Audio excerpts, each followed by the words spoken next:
My family didn't let me say goodbye to my dying grandfather, so now I'm considering cutting ties and saying goodbye to what I thought was family. Posted by you/prettyasspeach. I just got off the phone with my grandmother, and I am truly at a loss for words. For some background, my parents have been divorced since I was a kid. My father relocated once I went to college, and my grandfather, my father's dad, started battling cancer shortly after my sophomore year. He and my grandmother were unable to attend my undergraduate or graduate school graduations because of his illness. My father, on the other hand, voluntarily skipped my graduate school graduation, citing how it wasn't that important because he already saw me walk across the stage once. This, coupled with years of emotional abuse and neglect, led me to the decision to go low to no contact with my father about 2 years ago. While my relationship with him has been strained, I tried my best to maintain a connection to my grandparents, despite the several states divide between us. My grandfather was a man of few words, but our conversations were always genuine.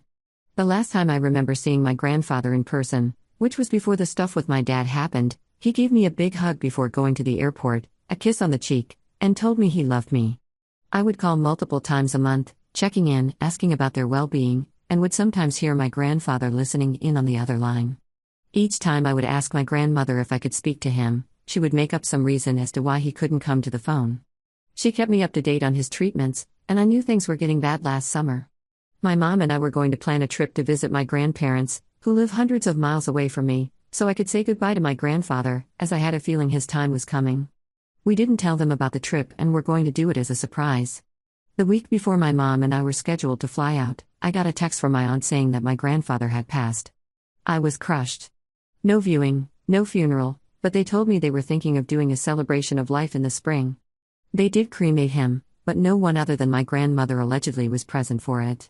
I did call my dad to express my condolences, and he mentioned how my grandfather died disappointed in me because my father and I didn't speak anymore. This brings us to now.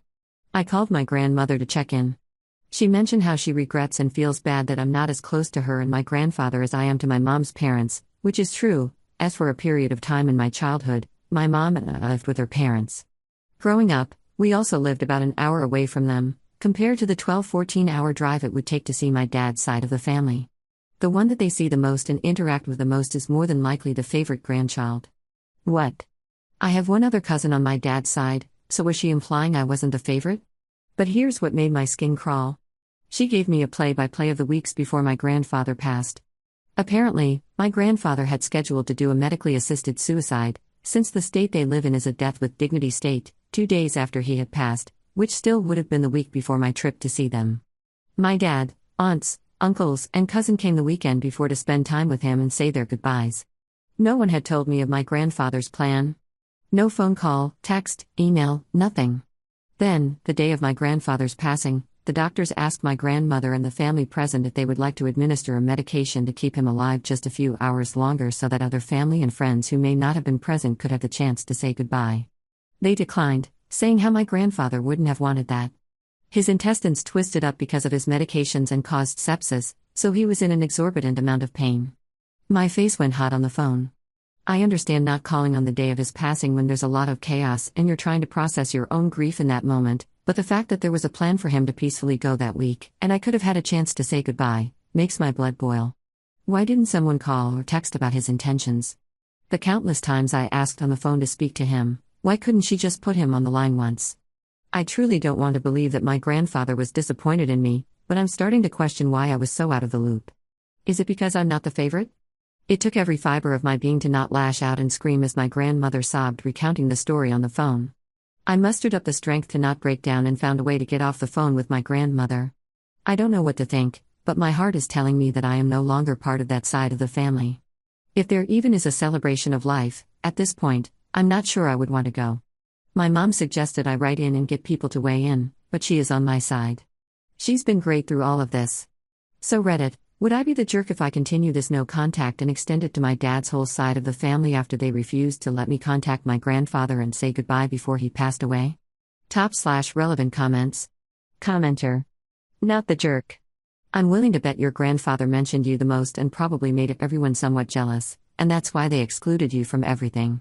If it were me, when grandfather died, my ties with that family would have died too. Ops response. The cancer spread to his lungs, and he was on oxygen. My grandmother sometimes said his voice wasn't that strong, and he had a hard time talking. Occasionally, I would hear a faint whistling on the other line. I just made it a point to say, okay, well, just tell him I called. That I love him and miss him. I'm hoping if he was on the line those times, he heard that. Even if it was too laborsome to speak, he knew I cared about him. Update 4 days later. I decided to call my aunt, the one who had notified me via text that my grandfather had passed in the first place. She, I figured, would be the most straightforward about everything. I didn't initially go into it with the whole why didn't anyone call me so I could speak to him to say goodbye? But I wanted to get some answers. I wanted closure. I told her I was having a hard time understanding if he had a whole plan and I had numerous chances to talk to him, why I wasn't given the chance to. First, she let me know that she and, seemingly, her other siblings, including my dad, didn't know about my grandfather's wishes for a medically assisted death with dignity until after he had passed. She was consumed with her own grief over losing a father. Neither she nor anyone else had the space to call me, as they were still trying to process their own emotions regarding his death. Up until the very end, he wasn't thinking about anyone but himself. He was a very selfish man, she said. As far as the whole grandfather died disappointed in you, she vehemently denied it and apologized for my father's ignorance.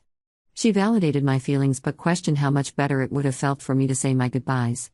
I can't say for certain if it would or wouldn't, but I can speak to how I feel, and it sucks. My aunt insisted I didn't have that strong of a connection to him and compared my relationship to the one she had with him and the one my grandmother did. Realistically, how much of a part of your life was he?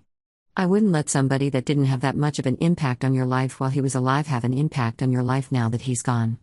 I would certainly hope that my relationship with my grandfather is different than my grandmother had with her life partner. My aunt then said I didn't need validation from my dad's side of the family with all that I've accomplished in my life, but she's here if I need to talk. I'm still not sure how to move forward, but I've been journaling, per the recommendation of my therapist. Specifically, writing about my grandfather and my relationship, and the relationship with my father, has been helping me navigate my emotions, seeing it written in words. We're also adding more grief counseling topics into our sessions, so there's that. That's all I have for now. I guess be on the lookout if I ever publish a memoir. Thank you for your advice and words of wisdom. If there are any further updates, I'll be sure to share. /relevant comments. Commenter. Walk away. Nothing she said made sense. She was too devastated to call you, but he was such a monster?